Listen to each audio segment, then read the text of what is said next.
아마 한 10분 쉬셨을 것 같은데요. 다시 우리 얘기를 시작하겠습니다. 제가 100세가 될 때까지는 어디 강의를 하게 되면 30분 정도까지는 서서 하고 한 40분까지도 서서 했는데 100살이 넘은 다음부터는 다들 고맙게 특혜를 줘서 이렇게 앉아서 얘기하는 것이 편하고 또 마음 놓고 얘기하니까 좀 미안하긴 하지만은 앉아서 강의를 하게 되고 그렇습니다. 지금까지 제가 얘기한 건 이제 우리 대한민국이 지금 올 때까지 어떤 과정을 밟아 왔는가 이제 그런 얘기를 했습니다. 그런데 이제는 세계 안에 대한민국 하면 세계 모든 나라가 관심을 가져주는 나라 이제는 바뀌었습니다. 그러니까 대한민국이 탄생되고 한 70년 동안에 변한 것이 있는데 그것은 우리 식구가 우리 세계 가족이 대한민국과 함께 더불어 있는 사회가 됐다 하는 그런 변화입니다. 그러면 그동안 우리 사는 세계가 어떤 변화를 가져왔는가 그것부터 우리가 좀 알아야 또 대한민국은 이제 어떤 앞날로 변화를 가져오겠는가 이제 그런 생각을 하게 되겠습니다. 여러분 냉전 시대라고 하는 생각은 이제는 우리 젊은이들은 조금 멀어졌을지 모릅니다. 그래도 우리 40대, 50대 분들은 잘 알고 있습니다.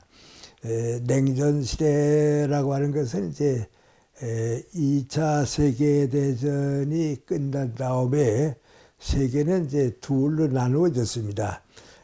공산주의 국가와 자유주의 국가로 나누어진 겁니다.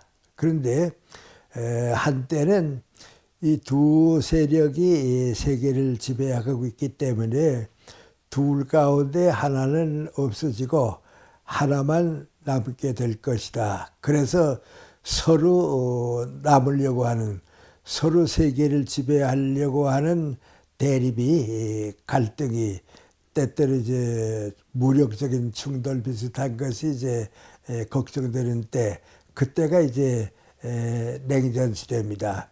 그 냉전 시대에는 예를 들어 말하면 갑이라고 하는 사람이 만약에 미국 워싱턴 DC에 살았다고 하게 되면 애국자인데 이 사람이 모스크바에 갔다 하게 되면 사형을 받는 시대입니다.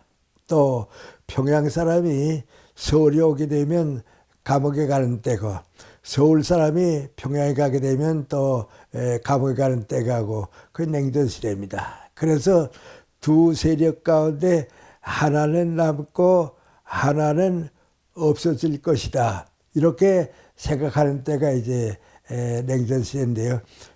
무기 안 쓰는 사상적인 전쟁 시대입니다. 근데 이게 몇십 년 동안 계속하다 보니까 그게 아니다. 그건 잘못된 생각이다. 좌우가 하나는 남고 하나는 죽어야 한다는 건 아니고 함께 있어야 한다. 어느 나라든지 함께 있어야 하는데 그때는 좌다 우다 하는 게 아니고 진보나 보수로 남아가지고 함께 살아야 한다. 그런 변화가 이제 오게 됩니다.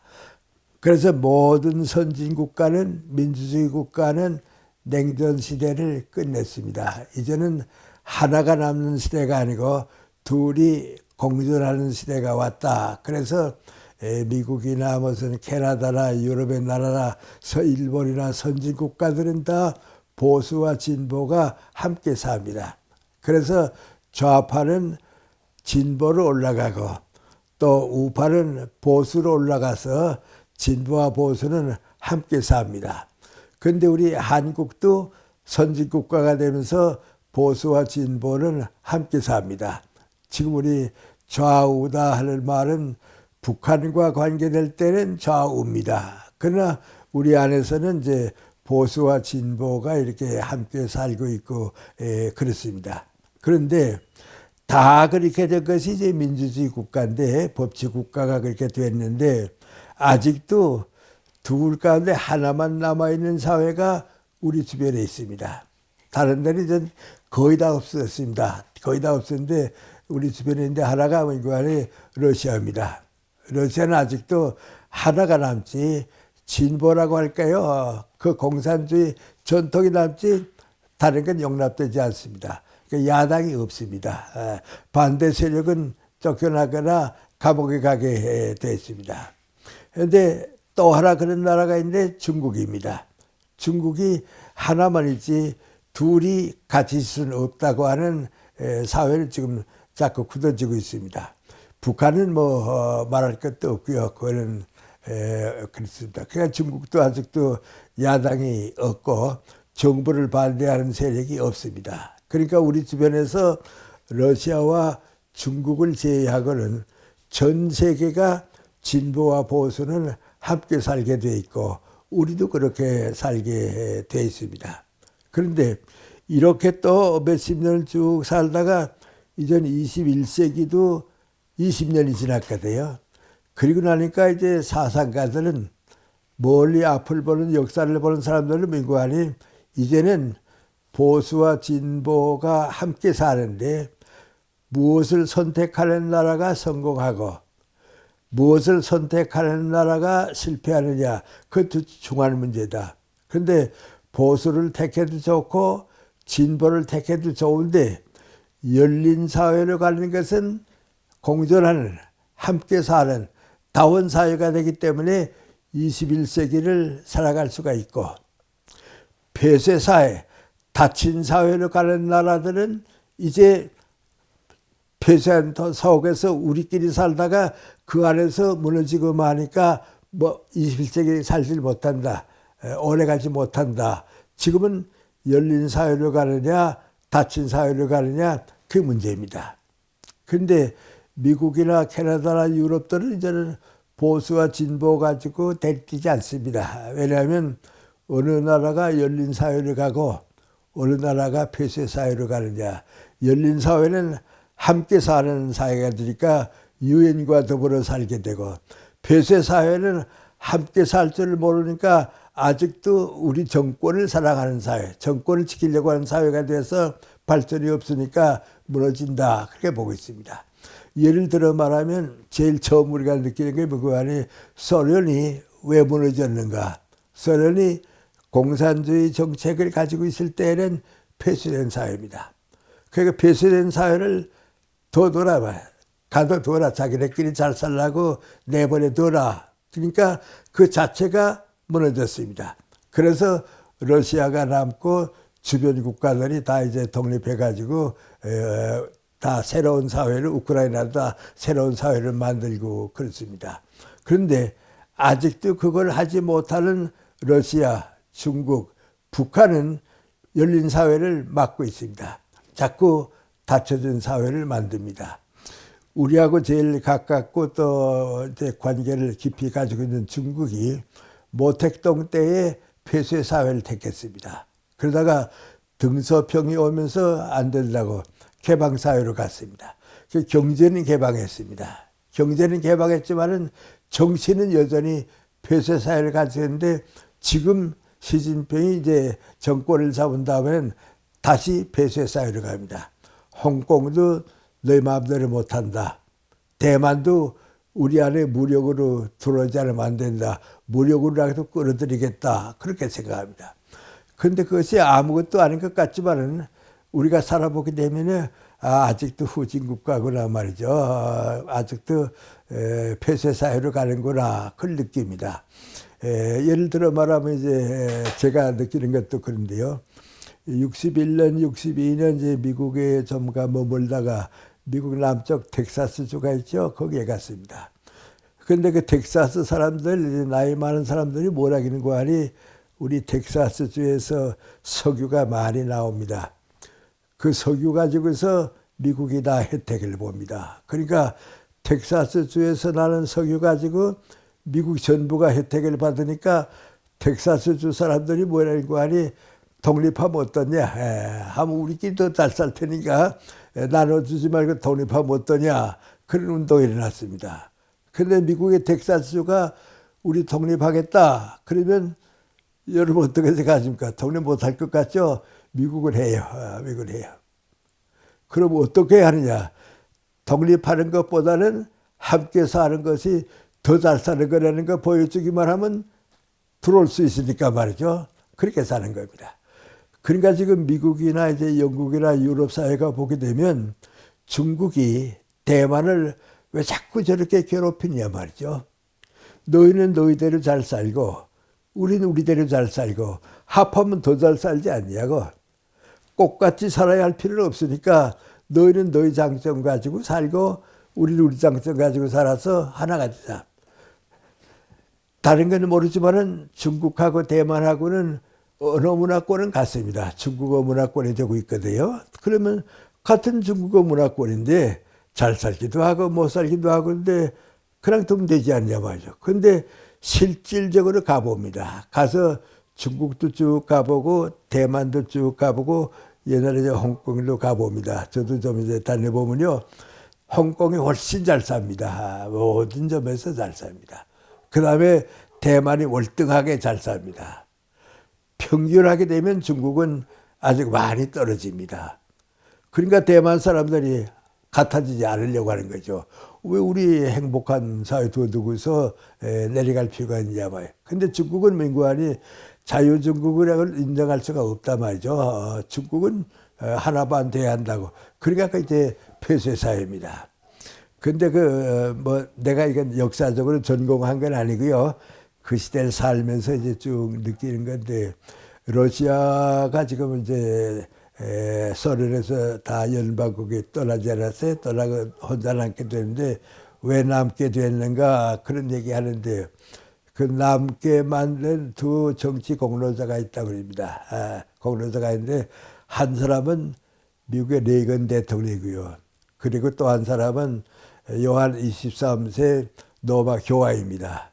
이 두 사람이 자유의 바람을 자꾸 일으키면서 소련이 공산주의 국가인 소련이 폐쇄해서 우리끼리 잘 살겠다고 하면 갖다 두거나 말이에요. 경제도 내버려두고 정치도 내버려두고 하면 자연이 안에서 붕괴된다고 말이죠. 그게 무너졌습니다. 대단히 미안합니다만은 이건 내 생각만이 아니고 다 같이 생각하는데요. 그래서 지금 우리가 앞으로 한 50년쯤 지나게 되면 중국은 우리하고 같은 나라가 됩니다. 야당도 생기고요. 또 홍콩도 더 잘 살 수 있고요. 대만하고도 함께 살 수 있고요. 그건 우리와 같아지게 됩니다. 근데 지금은 아닙니다. 왜냐하면 폐쇄사회, 열린 사회를 가지 못하고 닫힌 사회로 가기 때문에 이제 그렇습니다. 그러니까 이제 전 세계 유엔이 뭐인고 하니 세계는 하나다. 그러니까 열린 사회로 가는 나라는 다 공존해서 잘 살게 되고 닫힌 사회로 가게 되면 다 못 살게 된다. 그 나라는 이제 병든 사회가 된다. 그렇습니다. 그런데 여러분 이게 우리가 이제 이런 얘기를 그저 안 하니까 모르지 세계에서 제일 닫힌 사회가 어디입니까? 북한입니다. 북한입니다. 북한은 뭐 애국 뉴스도 못 듣죠. 한국 뭐 텔레비전이나 방송도 못 듣죠. 듣게 되면 감옥에 가고 그러니까 그렇습니다. 그러니까 우리끼리 닫고 살자 하는데 그건 닫아놓으면 안에서 무너지게 돼 있습니다. 이제 그렇게 변하는 것이 세계 변화입니다. 좌우로 살다가 보수와 진보로 합쳐졌다가 세 나라를 제하고 다 거기에 사는데 우리도 거기에 사는데 앞으로 어느 나라가 더 빨리 열린 사회로 가느냐 다 함께 잘 사는 사회로 가느냐 그 이제 우리가 가는 이제 길입니다.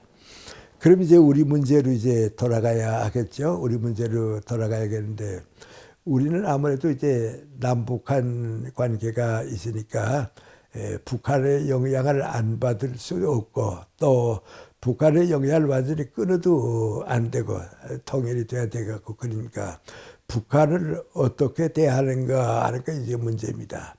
그런데 그렇게 대하게 되면 북한은 6.25 전쟁도 일으켰습니다만은 아직도 닫힌 사회입니다. 닫힌 사회는 뭐 원하는 거 아니 기회만 있으면 또 우리가 가능하기만 하면 남조선을 공산주의 국가로 합하는 것이 우리 목적이다. 그 지금도 버리지 않고 있습니다. 그러니까 제2의 6.25도 해야 된다 말이에요. 그래서 하나의 한반도가 북한으로 통일돼야 한다는 생각을 그대로 이제 가지고 있습니다. 그런데 우리 대한민국은 또 어떻게 생각하고 있는가? 우리 대한민국은 그렇게 생각하는 게 아니고 북한 동포들도 자유를 누리고 행복을 누리고 자꾸 경제적으로 올라가서 대한민국과 같은 위치에서 자유, 정의, 평화를 누리게 되면 그때는 자연히 통일이 되니까 그 길을 열어야 한다. 이 두 가지 생각을 지금 우리가 가지고 있습니다. 힘으로 통일하느냐, 자연스럽게 사회가 성장해서 같은 사회가 되느냐 하는 그겁니다.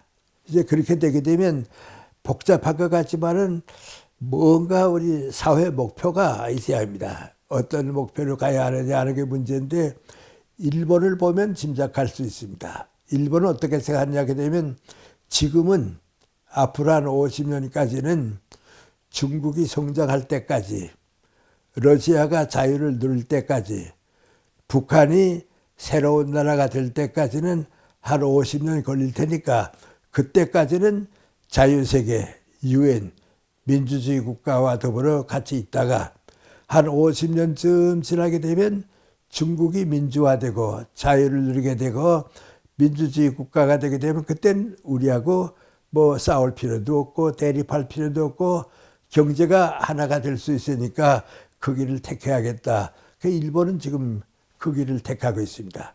이건 내가 이런 얘기하기 대단히 미안합니다만은 일본은 중국이 일본만큼 자유국가가 되게 되면 꼭 미국하고 손잡지 않습니다. 그때는 경제적으로 유리한 데 속하고요. 또 다 같은 사회에 사니까 평등한 사회를 이제 바뀌게 되고 그렇습니다. 그럼 이제 우리가 문제입니다. 우리가 이제 남북 관계가 통일을 늦춰서도 안 되고 통일을 서둔다고 해서 되는 것도 아니고 그렇습니다. 그래서 먼저 이제 나가서 얘기하게 되면 우리가 통일하는 것은 군사와 군사적인 통일은 안 됩니다. 이것은 국제적으로 안 되고 역사적으로 안 되니까요. 북한은 지금 그걸 노리고 있습니다. 무력으로라도 통일하자 하는 건데 그건 절대 안 되는 겁니다. 그 다음에 이제 뭐 솔직히 말하면 인구안이 북한이 무력으로라도 통일하겠다 하면 될 것 같지만은 안 되는 이유가 인구안이 그렇게 하게 되면 그 정권 자체가 무너집니다. 그건 뭐 우리 한미 동맹이 있고 그러니까 전쟁이 나면 정권이고 뭐이고 다 없어지니까요. 그건 안 됩니다.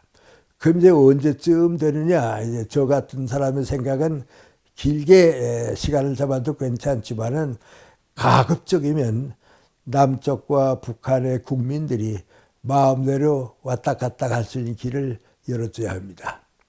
우리 핵 금강산을 뭐 하든지 또 올림픽 경기를 통하든지 뭐 운동 경기를 통하든지 음악회를 통하든지 우리 남북이 왔다 갔다 할 걸 열어야 하는데 북한은 꼭 닫고 있습니다. 왜냐하면 대한민국이 얼마나 잘 산다 하는 걸 알게 되면 이건 안 된다 말이죠. 우리 정권이 무너진다 하니까 안 된다 그렇습니다. 우리가 다 아시는 분은 아시는 겁니다만은 남북에 단절돼 있지 않았어요? 단절돼 있다가 이제 우리 이훈학 씨가 이제 북에 갔다 오고 또 북에 있던 사람들이 이제 대한민국에 와봤습니다. 근데 그때 처음 대한민국에 오본 사람이 구하니 서울 거리를 내리다 보니까 자동차가 많거든요. 자동차 많거든요. 그러니까 뭐라 했는 거야.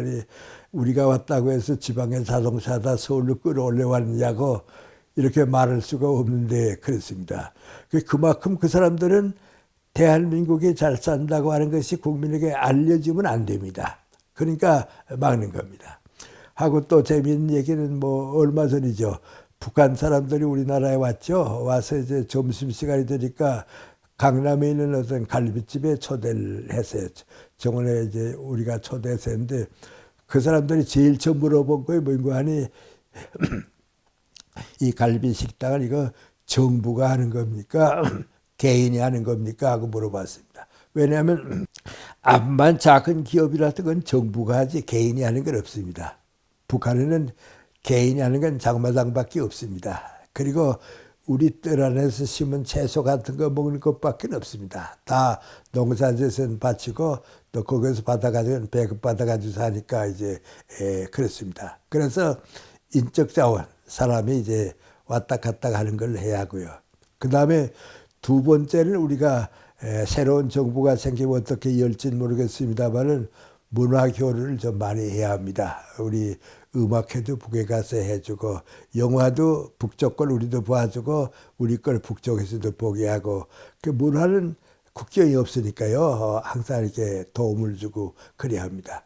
그 다음에 세 번째 도움을 줘야 되는 게 민구한이 경제 교류입니다. 경제가 이제 왔다 갔다 해서 되고 그래서 소통이 되게 되면 자연히 북한이 올라오게 되고 우리는 더 좋은 사회가 되게 되고 그래서 이제 통일을 맞이하게 되는데 군사력을 가지고 통일한다는 건 이건 아니고요.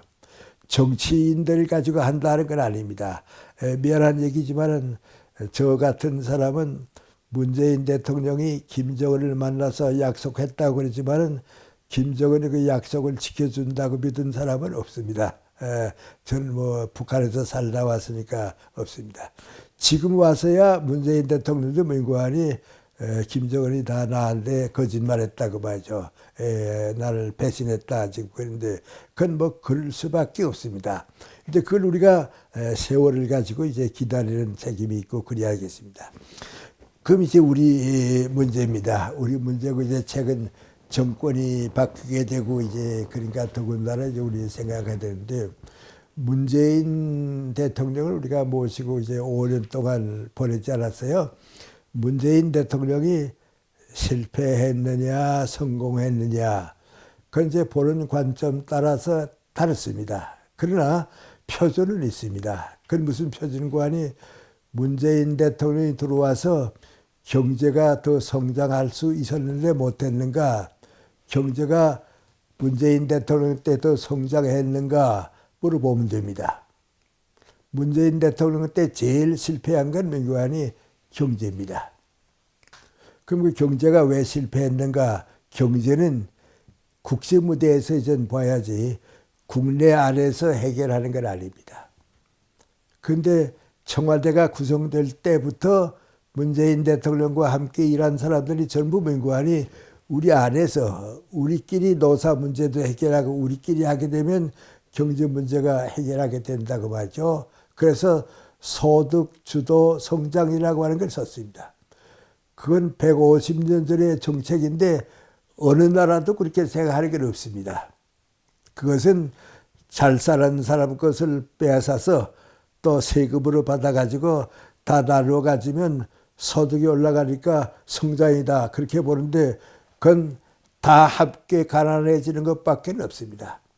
세금 올라가서 잘 살던 사람도 가난해지고 또 잘 살게 되는 사람들이 가난해지게 되니까 국가적인 수입이 없어지니까 더 가난해지는 겁니다. 그래서 세계 어느 나라도 택하지 않는 경제 방향을 택했기 때문에 경제가 실패한 겁니다. 그 다음에 두 번째 문재인 대통령이 들어와서 인간 국민들이 정치적으로 좀 더 자유로워졌는가 자유를 빼앗겼는가 그렇게 물어보면 자유를 더 받지 못하고 빼앗겼습니다. 그것은 전부 이권을 추구하는 사람들 관권에 따라서 사는 수가 자꾸 많아지기 시작하면서 점점 더 국민들에게는 부담스러워졌습니다. 예를 들어 말하면 공무원이 많아진다 하면 그 취직이 아닙니다. 그건 국민들이 키워줘야 하는 겁니다. 직장을 많이 만들어서 외국에서 벌어들여 와야 하는데 그걸 못하게 되면 경제는 안 됩니다. 그러니까 우리가 지금 제일 걱정하는 건 우리 문재인 대통령이 들어와서 우리 국민이 사는 생존 가치, 삶의 가치를 상실했는데 첫째로 상실한 걸 민구한이 진실, 정직을 잃어버렸습니다. 누구도 지금 우리 정부가 정직하다, 대통령 말씀은 믿을만하다, 그렇게 생각하는 사람들이 없어지고 말았습니다. 전부 수단 방법만 잘 쓰면 된다 하는 걸로 넘어가고 말았습니다. 그 다음엔 뭐에 없어진 거 아니, 정의가 없어졌습니다. 내로남불이라고 하는 것이 다 이제 우리가 나오는데, 전 한번 그 내가 보는 사전을 찾아봤습니다. 이게 내로남불이라고 하는 말이 우리 사전에 있나 하고 보니까 어느 사전도 없습니다. 아마 앞으로는 사전에 남을 겁니다. 그건 정의관념이 없어진 겁니다. 자유까지 잃어버리면 그건 국가와 생존 가치를 잃어버린 겁니다. 그걸 되찾기 위해서 지금 노력하고 있고 애쓰고 있고 그런 것이 이제 우리 정부인데 우리 국민입니다. 그래서 대통령도 새로운 대통령을 뽑고 이제 그래서 하는데, 그럼 이것을 누가 바로 잡아줄 수 있는가? 누가 정상적인 국민의 분열을 막아줄 수 있고 새로운 가치관을 줄 수 있고 정부를 믿을 수 있고 정의가 무엇인가 하는 걸 내가 깨닫고 거기에 동참할 수 있게 누가 만들어주는가? 우리는 새로운 정부가 만들어주겠지 그런 생각을 하는데 그거 안 됩니다. 늦어집니다. 누가 만들어야 하느냐? 우리가 만들어야 합니다. 그 우리가 만든다 하는 게 뭡니까? 내가 만들어야 합니다. 그래서 이제는 국민이 주인이 되고 대한민국의 중심이 돼가지고서 아닌 건 아니라고 그래야 합니다. 잘못은 잘못이라고 얘기해야 합니다. 더 많은 국민이 인간답게 행복하게 살 수 있는 길이 여기에 있으니까 그 길을 우리 국민이 찾아가야 합니다. 다행히 지금 새로 나오는 지금 정부가 우리에게 약속을 민고하니 우리 정권은 정권을 위해서는 일하지 않겠다. 국가와 국민을 위해서 일하지 정권 그 자체를 유지하기 위해서는 일하지 않겠다. 그걸로 지금 방향을 바꾸어 가고 있는데 그 바꾸어가는 방향을 국민이 공감해 줘야 합니다. 국민은 누구에게 대해서든지 뭐 이거 아니 그건 아닙니다. 아닌 건 아닙니다. 암만 내가 뭐 우리 정당을 중요하다고 보고 그 사람이 나하고 뭐 인적 관계라고 해도 아닌 건 아닙니다. 옳은 건 옳습니다.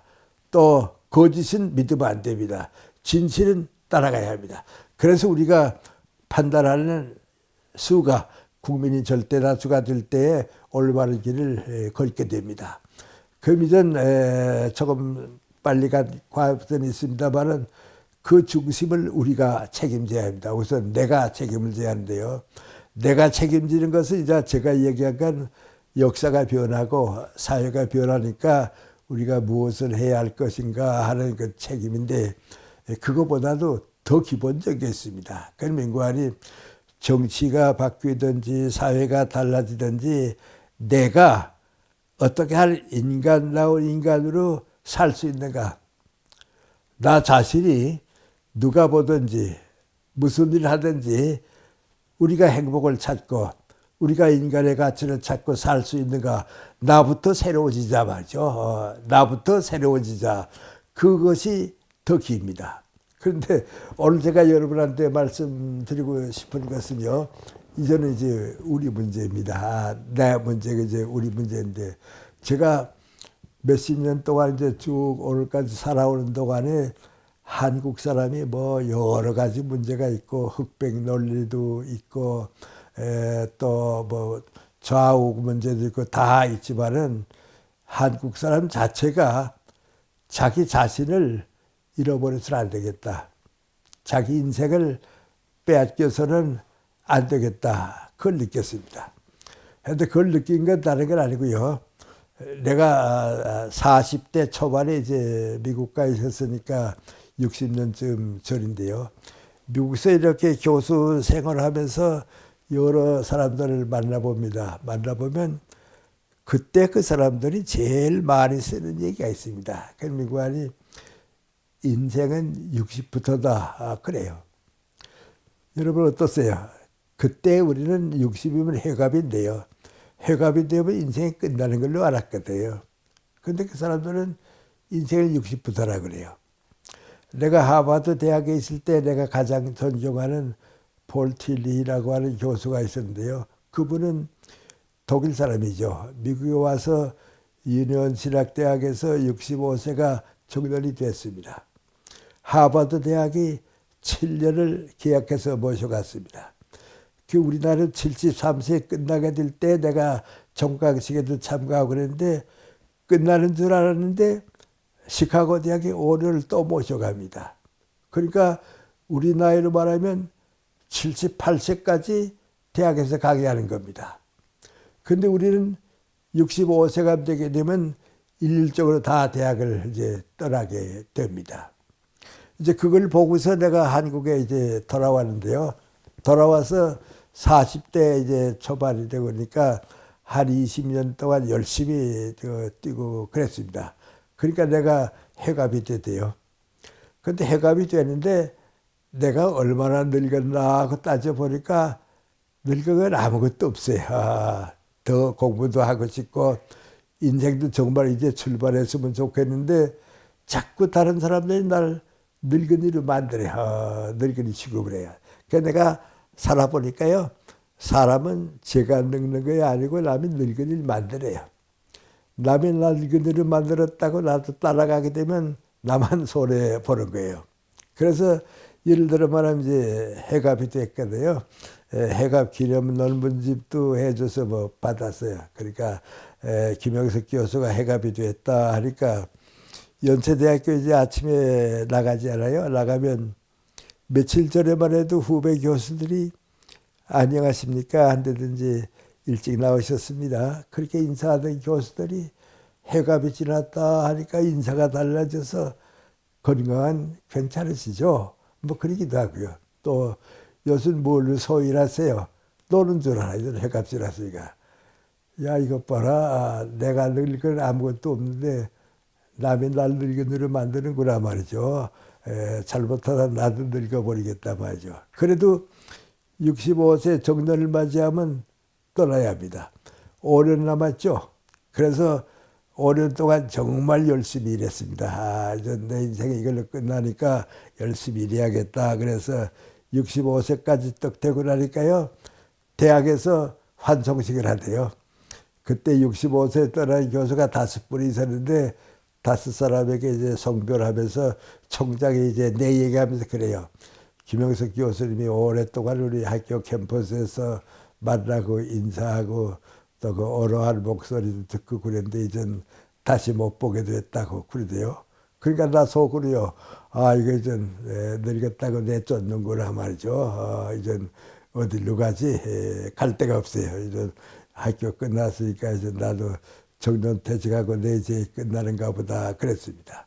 그런데 그때 이제 내가 두 가지를 고민했습니다. 하나는 미국 사람들이 인생은 60부터다 하는 게 왜 그랬는가 말이죠. 이유가 있다. 60부터는 인간답게 살 수 있다고 하는 뜻인데 이게 출발이다. 65세가 끝이 아니고 65세가 출발이다. 두 번째는 다른 데 좀 얘기하기 미안합니다만 나 개인의 문제입니다. 나 개인의 문제인데 솔직히 말하면 제가 이게 100살 넘도록 살려고 생각해 본 적은 없습니다. 나 어렸을 때부터 지켜본 사람들은 내가 50까지만 살아도 기적이라고 할 정도로 건강이 나빴습니다. 그리고 지금 잘 모릅니다. 나도 잘 모르는데 내가 초등학교 졸업할 때 14살인데 14살 났을 때 내가 나는 다른 사람들과 같이 오래 살 수는 없고 어른 될 때까지 살 수는 없고 그래도 중학교까지만 좀 가봤으면 좋겠다 그런 생각 가지고 있었습니다. 그래서 이제 아버님 때부터 이제 교회 다니고 그랬는데 부모님도 어떻게 할 수 없고 의사도 어떻게 할 수 없고 날 어른이 될 때까지 살진 못할 테니까 어떻게 되게 뭐 1년 후에도 2년 후에도 죽을지도 모르니까 우리 그 동네 공동묘지가 있는데요. 미안합니다. 내가 저 공동묘지에 가게 되면 우리 부모님들 가족들이 슬퍼하다가 잊어버리고 말면 내 인생이 끝나는구나 그런 생각까지 할 정도로 건강이 나빴습니다. 또 우리 어머님도요. 나를 20살까지 사는 것만 좀 봤으면 좋겠다고 그렇게 키웠습니다. 그때 내가 아버님의 그 덕택이죠. 교회에 다니시려니까 하나님께서 나를 도와주시면 내가 어른 될 때까지 살 수 있을 거다. 저는 하나님밖에는 의지할 것이 없다. 그 생각을 했습니다. 그래서 이제 생각을 가다듬고 민구하니 기도를 드려야겠다. 그래 내가 14살 났을 때부터 하나님께 드린 기도가 민구하니 하나님께서 나 어른 될 때까지 살게 해주시면 내가 철들고 어른이 된 다음에는 하나님의 일을 해드리겠습니다. 나보다도 하나님의 일을 위해서 살아보겠습니다. 그러니까 저한테 건강을 주시고 중학교도 가게 해주시면 좋겠습니다. 그 약속을 가지고 시작했습니다. 그래서 중학교도 가고 이제 좀 어른이 되고 이제 6.25가 되면서 해봐야 되면서 어른이 됐으니까 어른이 되고 그랬습니다. 그래서 미안합니다. 아까 얘기를 돌아가서 다른 사람은 모르지만은 나는 14살 났을 때부터 하나님과의 약속이 있으니까 건강을 허락해 주시는 동안은 내가 하나님의 일을 하겠다고 약속했으니까 나는 새 출발해야겠다. 그래서 이제 연세대학교에 끝나고 우리 대학원 학생들 또 후배 교수들하고 성별 파티를 열었습니다. 그때 이제 제가 좀 오기를 부려본 겁니다. 뭐라고 얘기했는가 하니 나 오늘 늦둥이로 연세대학교를 졸업한다고 나이 들어서 연세대학교 졸업하는데 졸업생은 사회 나가면 일하는 거라고 이제부터 사회 나가서 일을 시작하겠는데 더 많은 일을 누가 더 일을 많이 하는 분 좀 경쟁해 보겠다고 그리고 시작했습니다. 그리고 이제 공부도 더 열심히 하고요. 또 강연도 많이 나가고요. 그리고 바빠서 못 가던 미국, 캐나다 같은 교포들 위한 강연에도 많이 나가게 되고요. 그래서 정년퇴직 한 다음에 한 10여 년 동안 정말 일 많이 했습니다. 바쁘게 했습니다. 그러니까 충분히 할 수 있고요. 80이 되는데 난 늙었다 뭐 그런 생각은 별로 하지 않았어요. 그냥 열심히 이제 일한 겁니다. 그런데 지금도 이제 기억에 남는 이제 얘기인데요. 나하고 나이도 동갑이고 철학 분야에서 같은 분야에서 사는 친구들이고 또 아주 우정도 깊고요. 그 김태길 안병 선생과 같이 이제 50년 동안 함께 쭉 이제 일해오고 친구가 되고 이제 그렇습니다. 그건 또 우리 자신만 그런 게 아니고 또 사회적으로도 인정했습니다. 그래서 철학계 삼총사다. 그래서 탄생 100조년이 됐을 때는 이제 안병우 선생, 김태길 선생 행사들도 이제 있고 이제 그랬습니다. 한번 정확하게는 기억이 안 나는데 아마 82세쯤 됐을 겁니다.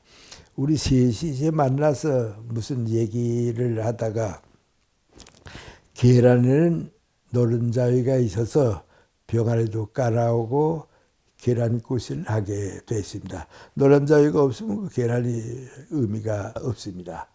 인생에도 80이 넘도록 살아보니까 계란의 노른자위에 해당하는 것만큼 보람있고 생산적이고 황금이가 있었을 텐데 그게 살아보니까 몇 살쯤이었을까 그런 얘기가 나왔습니다. 처음에는 다들 50부터 시작하지 않았을까 그랬어요. 나도 이제 그런 생각 해봤어요. 그런데 생각을 다시 정리해 보니까 선진국가는 거의 가능해요. 다 성숙된 사회니까 거의 가능한데 우리와 같은 후진국가는 50대 하면 직장에서 열심히 일은 하죠. 일은 하지만은 내가 나를 믿을 수 있을 만한 나이가 못 됩니다. 내가 나를 믿을 수 없다 하는 게 민구안이 내 인생을 살지 못했다 하는 거죠. 또 적어도 사회 지도자가 되려고 하게 되면 우리나라에서는 50까지는 안 되겠다. 60은 그래도 돼야겠다. 또 사회 사람들이 나를 이렇게 받들어 줄 만한 나이가 된다든지 또 내 얘기를 들어줄 만한 나이가 되려고 하면 그래도 인생을 알아야 할 테니까 아무래도 60은 돼야겠다. 그래서 계란의 노른자에 해당하는 나이를 언제 시작했는가? 60부터 시작했다. 그 60부터 몇 살까지인가 생각해 보니까 성장하는 동안 우리가 이렇게 자라는 동안은 생산적이고 사회 무엇인가 줄 수 있고 다른 사람에게 도움을 주니까 성장하는 동안은 괜찮은데 살아보니까 75세까지는 성장하더라. 뭐 여러 가지 면에서 인격도 올라가고 지식도 올라가고 또 사회 관심도 올라가더라. 그러면 60에서 75세까지가 계란의 노른자에 해당하는 것만큼 소중한 나이다. 그렇게 결론을 내렸습니다. 생각해 보니까 또 우리가 그렇게 살 것 같아요. 그리고 또 이렇게 살아보니까 다른 사람도 그런 생각을 하긴 하면서도 그걸 이제 합리적이라고 할까요? 이론적으로 꺼내놓지 않을 때 그렇게 사는 것 같아요. 내가 76세쯤 됐을 때입니다. 75, 60세 됐을 때인데 우리 친구들이 모여가지고서 무슨 얘기를 하는데 누가 영문학과 이번에 어느 교수가 휴갑이 됐다 그래요. 그러니까 같은 영문과 출신의 교수가 뭐라 그러고 하니 그 친구 참 휴갑됐겠다. 철도 안 되는데 휴갑부터 되네 그래요. 그리고 생각해보면 자기 자신 얘기거든요. 나도 휴갑은 됐지만 그때 철은 없었다 그 얘기거든요. 그러니까 60은 돼야 철들더라 말이죠. 또 한 번은 이제 내가 같은 비슷한 때입니다. 우리 철학과의 정석회 교수님이 그때 92세인가 93세쯤 됐을 때예요. 모시고서 어디 좀 가게 됐어요. 이렇게 잘 타고 가는데 가시다가 심심하시니까 날 쓱 보시더니 가만히 있자 김 교수가 지금 연세가 어떻게 됐더라 그래요. 76세입니다. 그랬더니 아무 말도 안 해요. 한참 있더니 뭐라 그런지 아세요? 좋은 나이 올시다. 그래요. 좋은 나이 올시다. 자기도 76세 때 생각해 보니까 그렇게 좋은 나이거든요. 그러나 그때요. 나도 90이 되면 76세가 부러워하면 안 될 텐데 좀 더 열심히 살아야겠다 말이죠. 늙지 않아야겠다 말이죠. 좀 젊게 살아야겠다. 그런 생각 가졌습니다. 그래서 이제 75세까지는 이제 성장한다 하는데 그럼 이제 그 다음은 어떡하느냐 말이죠. 그 다음은 어떡하느냐. 우리 셋이 얘기하다가 얼마나 연장하느냐가 문제다. 돌은 내려버리고 말면 뭐 없어지고 마니까 얼마나 연장하느냐. 우리 서서히 생각하다가 80 중반까지는 연장할 수 있다. 그건 누구나 할 수 있고 잘 가면 90까지는 갈 수 있다 말이죠. 90까지는 연장해보자. 그게 우리 셋이 보니까 아니 그렇게 해보자고 이제 그랬습니다. 그런데 김태길 선생이 이제 90에 돌아가시는데요. 그거를 아주 조용하게 사셨는데 세상 떠나기 몇 달 전까지도 뭐 변화 몰랐어요. 꾸준히 쭉 일하시다 가셨고요. 안병욱 선생님은 92세 텔레비전에 나와서 보니까 그때도 나라 걱정하세요. 나라가 너무 병들어서 안 되겠다고 걱정하고. 나도 90되고 나니까 조금 늙은 것 같다 하는 생각을 하면서도 괜찮은 것 같아요. 그래서 이제 90을 맞이했는데요. 그러니까 좀 미안합니다. 이제 여러분한테 하시는 말씀인데요. 90이 되니까 그저 내가 늙는가 보다. 이런 친구들도 다 세상 떠나고 살아있다고 해도 나와 활동도 못하고 이제 나 혼자 남았구나 말이죠. 그래서 이제는 어떡하지 하는 생각을 했습니다. 그러다가 이제 나 혼자 떠오른 생각이 뭔가하니 내가 어렸을 때부터 건강이 허락되는 동안에는 일하겠다고 그건 하나님의 일을 내가 하겠다고 약속하고서 자랐는데 아주 건강하니까 일해야겠다. 그냥 미안합니다. 하여튼 욕심내고 그냥 일해봤습니다. 일해보니까 95세쯤 될 때까지는 몸은 힘들어지는데요. 몸은 늙었는데 정신도 늙었다 하는 생각은 없어요. 이건 제가 솔직한 고백인데요. 95세쯤 되니까요. 확실히 건강은 따라오지 못하는데 정신력은 괜찮은 것 같아요. 뭐 생각하는 거라든지 글 쓰는 거라든지 내려온 것 같질 않아요. 그건 내 생각만이 아니고요. 사회도 인정한 것 같아요. 내가 97세에 어르신문사에서 우리나라에서 제일 좋은 문장을 쓰는 사람 10사람을 뽑아서 이제 발표를 했는데요. 나도 그 가운데 끼어 있다고 그래요. 끼어 있어요. 근데 솔직히 내가 얘기하면 내가 쓴 책들이 있는데 제일 문장력이 좋은 건 50대, 60대가 문장력은 좋아요. 지금보다도 좋아요. 그런데 다른 사람들은 전부 50대, 60대예요. 나만 97세예요. 그러니까 나 속으로 민구하니 내가 올라갈 자신이 있나, 그 10사람 가운데 끼울 자신이 있나 하고 생각해 보니까 한 가지 있어요. 그 민구하니 문장력도 떨어지고 뭐 옛날만큼 이제 뭐 이렇게 활동을 많이 못하는지 모르겠지만은 사상은 내가 높다. 그 사람들보다는 가지고 있는 사상 자체는 내가 높으니까 그 10사람 가운데 끼울 만하다. 그런 생각했어요. 미안합니다. 그런 게 뭡니까? 정신력은 97세도 했다고 해서 너 늙어서 끝났다 못하겠다 말이죠. 나 자신이 그렇게 하면 안 되겠다 말이죠. 그랬습니다. 그러다가 이제 100세가 되니까요. 99세쯤 되니까 좀 여기저기 알려지기도 하고 강연도 많이 했어요. 1년에 150회 정도를 강연도 하고 이제 그랬으니까요. 그 좀 사회적으로 알리게 되니까 조선일보에서 주말마다 칼럼을 좀 써달라. 그래서 3년 동안 쓰고 1년 전에 끝났습니다. 동아일보에서도 이제 매달에 한 번씩 칼럼을 써주시면 좋겠다. 그래서 이제 또 썼어요. 이제 4년째 됐네요. 아직 계속하고 있으니까요. 근데 이 칼럼을 안 쓰다가 쓰니까 두 가지 부담이 생겨요. 하나는 내가 가지고 있는 생각을, 사상을 그 정해진 내용 안에, 그 페이지 안에 원고지로 10장이면 10장 안에 묶어야 하니까 자꾸 구속을 받아요. 좀 구속을 받으니까 좀 거의 불편하고요. 또 한 가지는 여러 사람이 쓰니까 나하고 좀 비교를 하게 돼요. 저분은 어떻게 썼나, 이분은 어떻게 썼나, 저분은 내가 존경해온 분인데 어떻게 썼나 비교해보게 되니까 그 사람들한테 뒤떨어지면 쓰지 말라 그럴 것 같으니까요. 나도 잘 써야지 해서 이제 선의의 경쟁을 이제 좀 나도 하게 되고 그래요.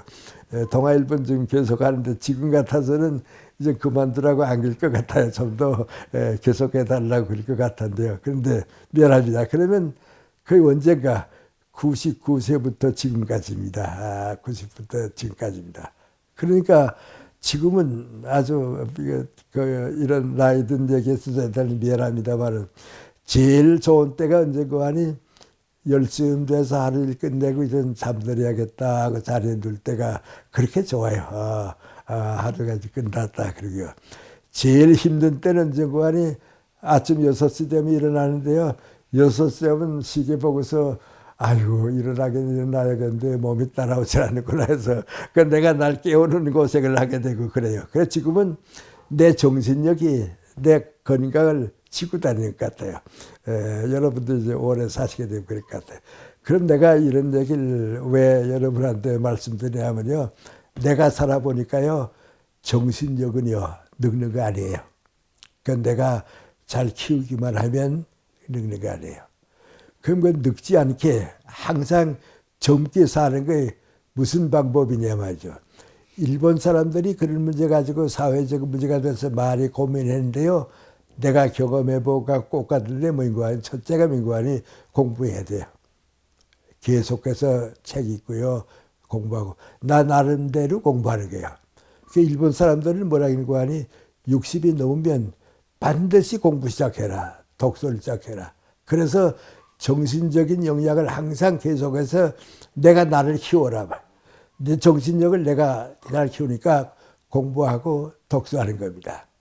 그 다음에 두 번째 중요한 건 뭔가 놀면 안 됩니다. 사람이 게으르게 되고 놀기 시작하면요.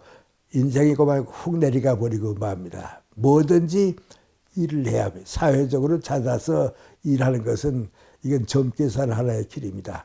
누가 나보고 물으면 건강의 비결이 뭐냐, 오래 사는 비결이 뭐냐 하고 많이 묻는데요. 나는 묻는 물건이 일을 사랑하는 사람이 건강합니다.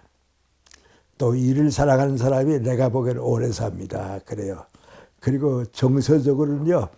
내가 아는 사람 가운데 7명이 이제 100살 넘도록 산 분이 있는데 그분들은 다 내가 잘 아는 분들입니다. 다 잘 아는 분들인데 가만히 보면요. 다들 욕심이 없어요. 사람은 욕심의 노예가 되면요. 정서적으로 병들어요. 욕심이 없고요. 그 다음엔 이상하게도 그분들을 맹구하니 남 욕하지 않아요. 감정이 아름답다는 거예요. 그 남이 욕하면서 사는 사람이 결국은 오래 못 사는 것 같아요. 그래서 정서적으로 건강하고 일하고 공부하는 거 이것만 잘 키우게 되면 나는 뭐 정신적으로 는 건 아니다. 단지 신체가 못 따라올 때는 어떡하느냐 그게 문제입니다. 그런데 제가 경험해보고 또 좀 친구 의사들한테 쭉 얘기해보면 건강도요. 50대 후반부터 잘 조절하게 되면 90까지는 다 간다 그래요. 90까지 다 간다. 근데 내가 봐도 뭐 충분히 가능할 것 같아요. 그래서 이건 이제 내 친구들하고 내가 한 얘기고 나 자신이 한 얘기인데 내가 우리 시대에 좀 이렇게 잘했다 하는 거 하나 있다고 하면 뭐 잘했느냐. 내 시대에 그런 사람들이 별로 좀 적었는데 내 친구들과 나는 인생을 3단계로 살았다. 30까지는 교육을 받는 단계고 65세까지는 직장에서 일하는 단계고 다 그걸로 끝냈는데 오히려 그때부터 시작해서 90까지 사는 거 이게 제3단계입니다. 그 앞으로는 누구나 그렇게 살아야 한다. 또 그렇게 살지 않는 사람이 잘못 산 거지 응당 그렇게 살아야 한다. 전 그렇게 생각합니다. 예를 들어 말하면 평균 수명도 그렇게 길어지고요. 또 의료 혜택도 이전 대한민국 의료 혜택은 굉장히 좋아졌습니다. 의료 혜택을 잘 활용하게 되면 90까지는 난 늙었다. 이젠 뭐 할 수 없다 하는 생각은 좀 버려야겠다 하는 생각입니다. 그런데 이제 문제는 어디 있는 거 아니? 우리 의료 혜택에 3가지가 있는데요. 하나는 이제 당뇨가 있고요. 또 하나는 고혈압이 있고요. 하나는 치매가 있는데요. 의사들 얘기 쭉 들어보면 50대 후반부터 잘 관리하면 90까지는 다 갈 수 있다고 그래요. 그런데 재작년이 되는 거예요, 이제는. 청와대에서 내가 이제 100살이 되니까, 만 100살이 되니까 뭐 선물을 보내준다. 그 연락이 왔어요. 그 무슨 선물을 보내주려는가 하고 있었더니 선물이 왔는데 지폐가 왔어요. 저기 그 지폐 있는데 말이죠. 그 지폐에 뭐라고 썼는가 하니 조선 왕조 때에는요. 80이 되면 임금님이 축하해줘서 지폐에 보내줬대요. 근데 지금 80하면 너무 많으니까 보낼 수가 없거든. 다 보낼 수가 없어요. 그래서 100살로 보내는데 아마 이제 20년쯤 지나면 100살도 안 줄 거예요. 120쯤 돼야 이제 지폐가 여러분들 받게 될지 모르겠어요. 그건 무엇을 의미합니까? 인생은 100살까지 가볍게 살 수 있는 겁니다. 그러면 이제 다른 얘기는 여다음 시간에 우리 또 주어지는 기회에 하겠습니다만 오늘 제가 여러분한테 말씀드리고 싶은 건 민구안이 60 후반에서 90까지 제3의 인생을 잃어버리지 말자 그겁니다. 그 잃어버리면 내가 손해입니다. 그건 내게 주어진 겁니다. 그건 내 책임이기 때문에 제3의 인생을 우리가 살다. 그러면 인생에서 제일 귀한 건 언제냐? 사과나무를 키울 때에 열매를 맺는 때입니다. 열매를 맺어서 사회에 주는 때가 제일 귀합니다. 그 나이가 내가 살아보니까 언젠가 70에서부터 90까지입니다. 그때는 한 사회인으로서 내가 살았지만은 그 보람을 우리 사회와 나누니까 사는 보람도 있고요. 늙어서 괜찮았다 말이죠.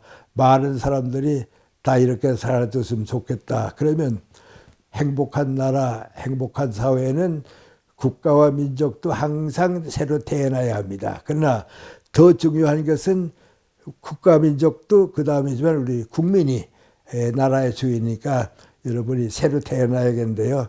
90까지 젊게 삽시다. 즐겁게 삽시다. 행복을 만들어서 나눠주면서 삽시다. 그 출발을 하는 것이 우리에게 주어진 축복의 길이고요.